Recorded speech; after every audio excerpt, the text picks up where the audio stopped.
अस्सलाम वालेकुम स्टूडेंट्स, आज हम चैप्टर नंबर 11 का नेक्स्ट टॉपिक स्टार्ट करेंगे, ऑडिबल फ्रीक्वेंसी रेंज।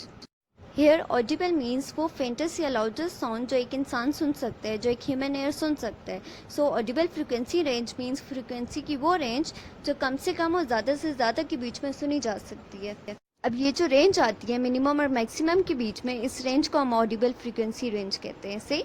सो अब ये फ्रीक्वेंसी क्या होती है? Frequency is the number of vibrations पर सेकंड, विच मीन्स कि एक सेकंड में जितनी भी वाइब्रेशंस पास आउट हो रही हैं, जितनी भी वेव्स पास आउट हो रही हैं, वो फ्रीक्वेंसी है। फ्रीक्वेंसी को हम किस में मेजर करते हैं? हम फ्रीक्वेंसी को हर्ट्ज में मेजर करते हैं।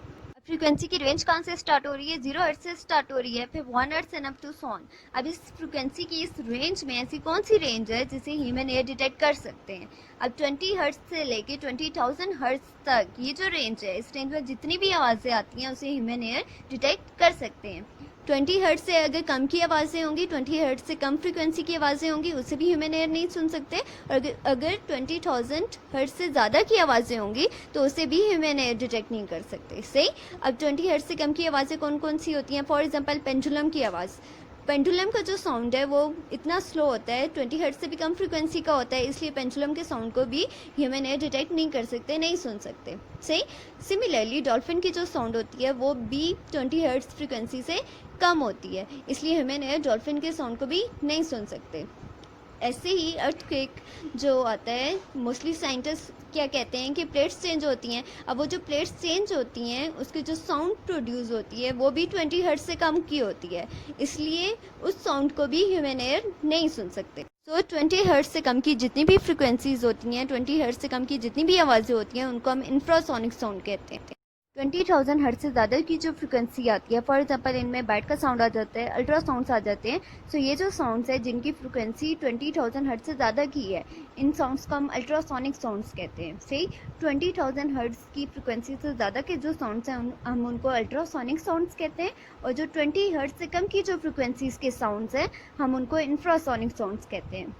ये जो 20,000 हर्ट्ज से ज़्यादा की फ्रिक्वेंसीज़ के जो साउंड्स हैं और 20 हर्ट्ज से कम की जो फ्रिक्वेंसीज़ के साउंड्स हैं, जिनको हम अल्ट्रासोनिक और इंफ्रासोनिक कहते हैं, इनको ह्यूमन एयर डिटेक्ट नहीं कर सकते।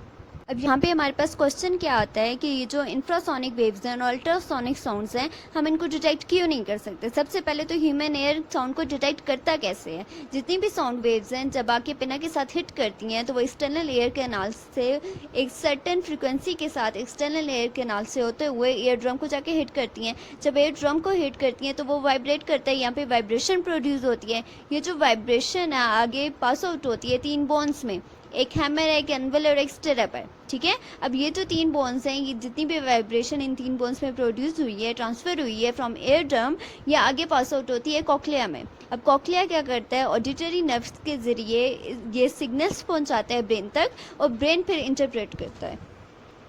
अगर हम इंफ्रासोनिक साउंड वेव्स की बात करें तो यहाँ पे हमने फॉर एग्जांपल 9 वाइब्रेशंस ली हैं, 9 वाइब्रेशंस पर सेकेंड, तो फ्रीक्वेंसी हमारे पास क्या आएगी? 9 हर्ट्ज आएगी। अब इस फ्रीक्वेंसी के साथ जब कोई भी वेव ट्रैवल करेगी तो जो इसकी वाइब्रेशन है वो एयर ड्रम तक पहुँचते पहुँचते बहुत कम हो जाएगी, वैनिश हो जाएगी। जब एयर ड्रम तक कोई भी वेव वाइब्रेट नहीं करेगी एयर ड्रम के साथ, तो एयर ड्रम भी वाइब्रेट नहीं करेगा, वहाँ पे वाइब्रेशन नहीं होगी, तो बोन्स में भी वाइब्रेशन नहीं होगी, तो आपका जो ईयर है कोई भी वेव डिटेक्ट नहीं कर पाएगा।